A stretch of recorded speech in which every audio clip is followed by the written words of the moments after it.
Premier épître de Pierre, chapitre 1. Pierre, apôtre de Jésus-Christ, à ceux qui sont étrangers et dispersés dans le Pont, la Galatie, la Cappadoce, l'Asie et la Bithynie,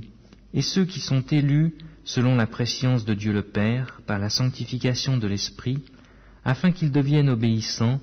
et qu'ils participent à l'aspersion du sang de Jésus-Christ, que la paix et la grâce vous soient multipliées. Béni soit Dieu le Père de notre Seigneur Jésus-Christ, qui selon sa grande miséricorde nous a régénérés pour une espérance vivante,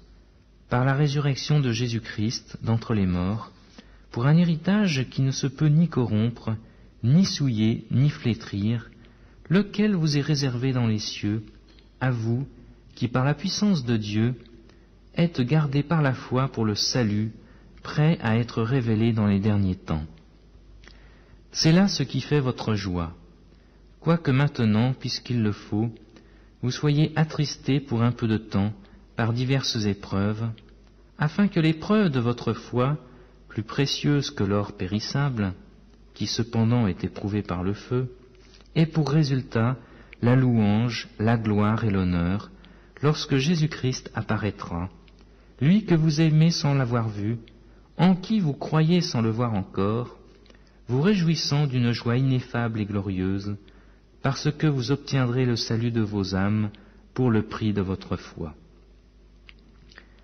Les prophètes, qui ont prophétisé touchant la grâce qui vous était réservée, ont fait de ce salut l'objet de leurs recherches et de leurs investigations,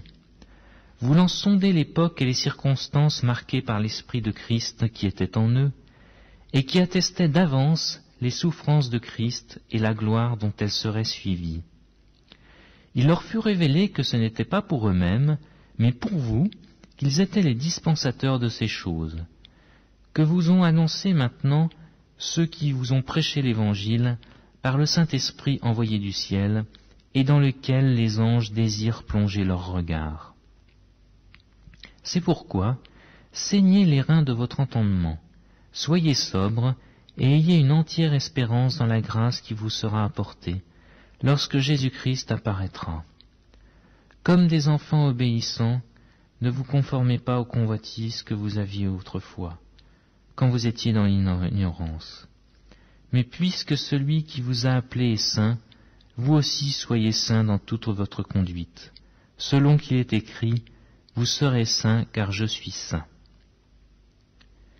Et si vous invoquez comme Père celui qui juge selon l'œuvre de chacun, sans exception de personne, conduisez-vous avec crainte pendant le temps de votre pèlerinage, sachant que ce n'est pas par des choses périssables, par de l'argent ou de l'or, que vous avez été rachetés de la vaine manière de vivre que vous aviez hérité de vos pères, mais par le sang précieux de Christ, comme d'un agneau sans défaut et sans tache, prédestiné avant la fondation du monde, et manifesté à la fin des temps, à cause de vous, qui par lui croyez en Dieu, lequel l'a ressuscité des morts et lui a donné la gloire, en sorte que votre foi et votre espérance reposent sur Dieu. Ayant purifié vos âmes en obéissant à la vérité par l'Esprit, pour avoir un amour fraternel sincère, aimez-vous ardemment les uns les autres, de tout votre cœur, puisque vous avez été régénérés, non par une semence corruptible, mais par une semence incorruptible, par la parole vivante et permanente de Dieu. Car toute chair est comme l'herbe, et toute sa gloire comme la fleur de l'herbe. L'herbe sèche et la fleur tombe,